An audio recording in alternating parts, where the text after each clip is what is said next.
So the Denver Nuggets smacked the Miami Heat last night, and they made history while they was doing it. Never in NBA history have two players from the same team had 30-point triple doubles in the same game. Never in regular season, never the playoffs, and certainly never the NBA Finals. Jokic and Murray. Jokic played 44 minutes. Murray gave you 45 minutes. Jokic went 32, 10, and 21 rebounds. Murray had 34, 10, and 10 rebounds. You understand what I'm saying? Jokic 32, 10, and 21. And like, what do you do with that?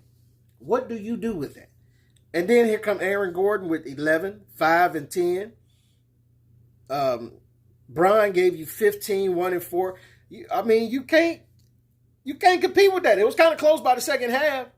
It was kind of close. I think Nuggets was up by like 6, I think, at the second half, but it just like third quarter on, they just took off, went to the stratosphere. It wasn't even a game by the end of third quarter, pretty much. Miami was trying to fight back a little bit, but it just didn't look like or feel like much of a game in the second half. It's just what's going to happen, man, especially when the Heat don't show up and give you everything from everybody that they got. Butler showed up. He gave you 28, 4, and 2. Bam Adebayo, he always show up, it seems like. He gave you 22, 3, and 17. You know what I'm saying? But besides that, Caleb was feeling a little better today. He gave you 10, 3, and 3. Wasn't much. But Kyle Lowry gave you 9. Robinson gave you 9.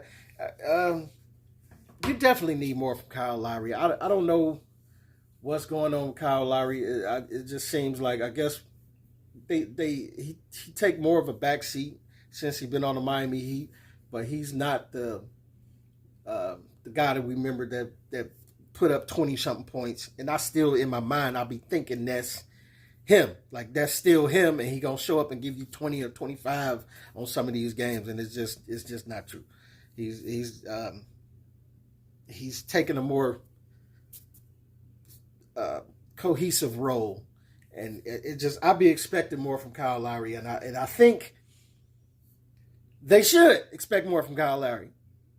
To beat the Denver Nuggets, I think you're going to have to, because it just seems like 9 points ain't going to cut it. It ain't going to cut it. And the bench needs to give you more than what they're giving you. It's just, I don't know, man. But like I said before, it's just, the Denver Nuggets is just a bit too powerful, man. Jokic and Murray is too much to handle off the rip. And the only chance you really have is when they have bad games. Like the last game, Murray didn't do as well. And Miami capitalized on it. And other players stepped up, and they had they came through. But you can't rely on that. You can't rely on Jokic and Murray to have bad games. It's just, you have to look at your team and be like, who's going to step up and have good games besides Jimmy Butler and Bam Adebayo? And it seemed like Caleb Martin was going to be that guy, but it's up in the air. Vincent, he be showing up, but it's still up in the air. Vincent only gave you 7, and that was it. No assists, no rebounds. You can't squeeze by like that. You're not going to squeeze by. I've been saying it since I paid attention to this team at the beginning of the finals. Denver is a very powerful team. Jokic is a slow guy, the way he moves, but he always be slew-footed and end up with 40 on you. So and then Murray,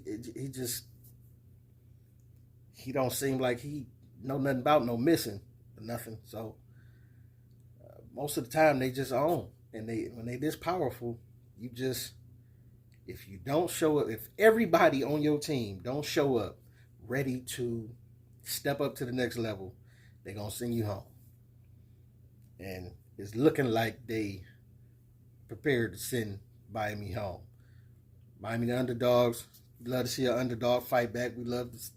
I was happy to see when they got that win, but in the second game. But This one kind of brings you back down to earth again.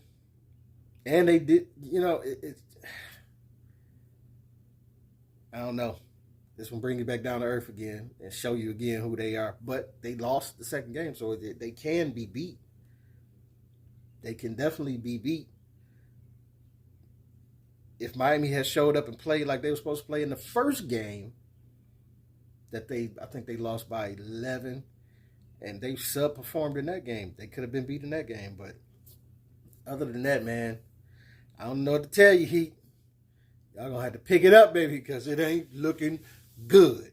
But this your boy Pete Camp, man. You got to let me know what you think. How's it looking for Miami here on out?